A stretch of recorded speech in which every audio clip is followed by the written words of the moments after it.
you know, it's stuff that we didn't hear growing up, or at least I didn't. I grew up with my parents listening to the Beatles and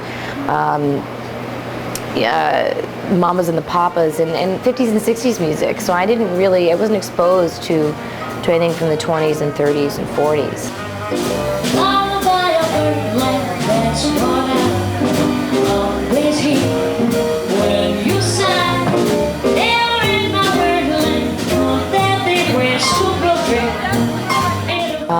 I had heard it when I was younger, and I had bought, actually the first record that I bought was a Billie Holiday CD, and I had heard it in a movie, and I waited for the credits and found out who did it, and I went and got it, but I could never listen to it unless I was by myself, because my friends at that time wanted to listen to pop music. Let's not fuss and let's not fight. I'm sick and tired of saying goodnight. Well, let's make up and one day shine. Both know we're birds of a feather. Let's go into business together. We can start a business of our own. Nobody's business. Nobody's business. Nobody's. To me, it's really pure. And the most interesting music, in my opinion, especially vocally, I think it's wonderful. I'm a lover of melodies. So, and that's what this music was about. It was about melodies and groove, and so that's what was important to me. Like, people don't write about the same things anymore. So it's just a whole different thing. So it was really refreshing for me.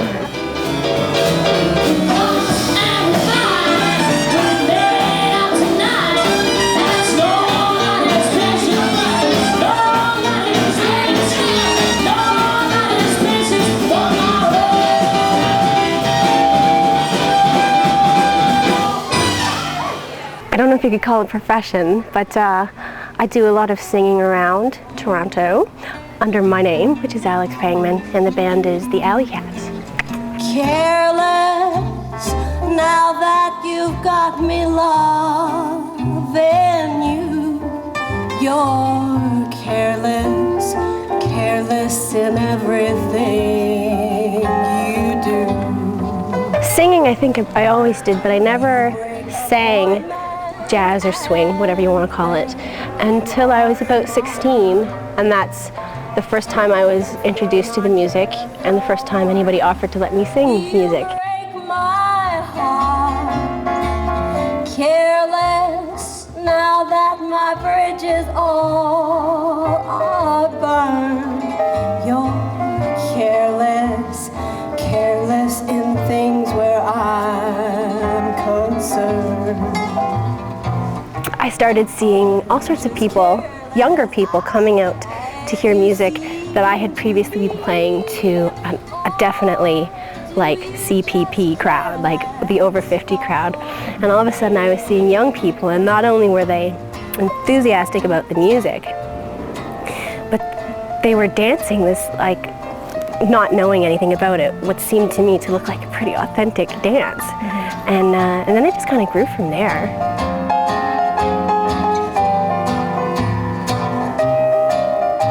This music it's sort of been in the public eye a lot lately. In the time span sort of preceding the boom of the swing revival, was a lot of music that was very unmelodic and very angry and very harsh. And I think people just got,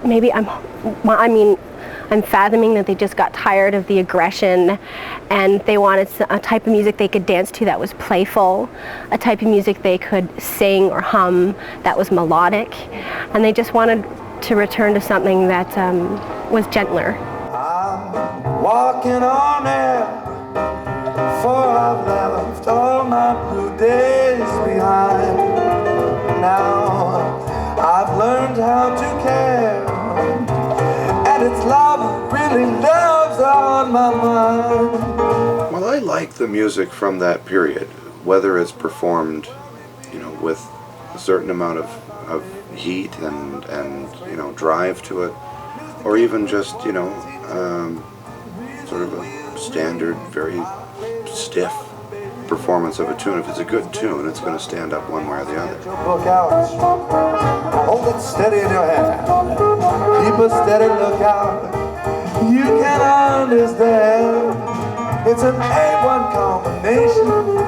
Perfect he and she. I'm crazy about them, baby. Baby's crazy about them. Yeah. I like that whole era. I love that whole era of music. Not only the musicians, but the songwriters. You know, that whole era has always fascinated me. Oh, Parson, get the book out. Hold it steady in your hand. Keep it steady, look out. You can understand. Oh, it's an A1 combination. The perfect he and she. I'm exactly playing down the offspring. I'm not then not me. Off the digits, it's round and read. I don't know, baby, it's the grace about me. Yes. Thank you very much. Good night. A lot of musicians thought of dancers as drunken people who lose their inhibitions, and so the dancers, our kind of dancers, changed that drastically. I know a lot of the people who I see here. I remember when they came and they couldn't dance at all.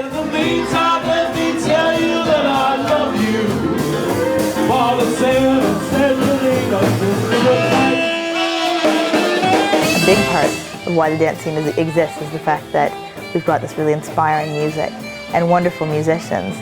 The live music in Toronto is phenomenal. I've been to many cities out of town.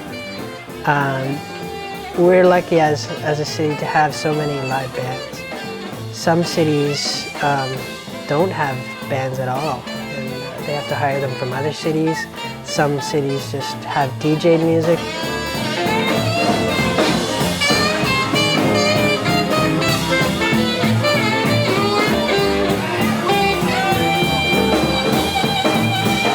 When the band plays a song a certain way, it's not played the same way twice.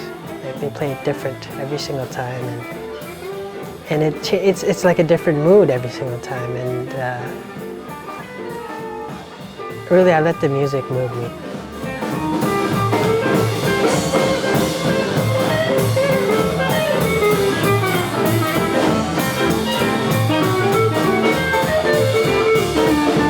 When you play to dancers, they become part of the performance. It's like a two-way thing. I'm singing and I hope I'm entertaining you. Meanwhile, the people dancing are entertaining me, and we're exchanging energy because you know, it really sort of loosens a crowd up and a band up to see people like dancing, and it's just the most entertaining, wonderful thing to see people moving and understanding the music the way a lot of the Toronto Lindy Hoppers do. It's great. Well, now, I'm a blind musician, for those that don't know, and so I completely miss all of the visuals.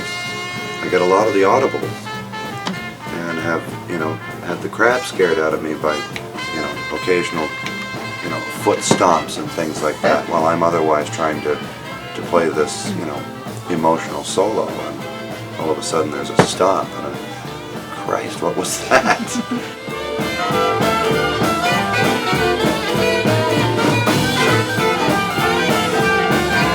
They're probably my favorite people to play for, although it did take getting used to. It took a bit of getting used to because they don't clap right away. So when you finish a song, they're not clapping, but then they're finished their dance and they clap and they love you, and it's great. But it did take, I remember the first couple times thinking, oh, I didn't do that so well.